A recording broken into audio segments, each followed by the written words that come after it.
যখন কেউ নতুন হেয়ারিং এড ব্যবহার করা শুরু করছেন, বাড়ির লোকেদের এবং আশেপাশের লোকেদের কিন্তু তাদের মানসিকভাবে সাপোর্ট দিতে হবে।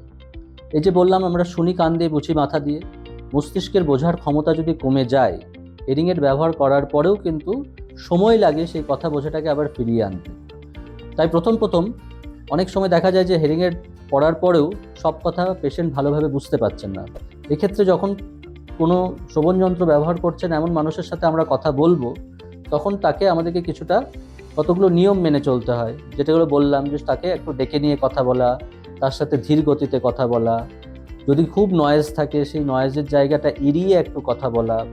তাহলে কিন্তু মেশিনের মাধ্যমে কথা বোঝা এবং শোনাটা অনেক ভালো হয়।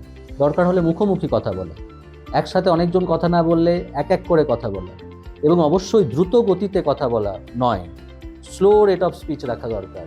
আমি যদি খুব তাড়াতাড়ি তাড়াতাড়ি করে কথা বলি, এটাতে তখন দেখা যায় যে বুঝতে অসুবিধা হয়।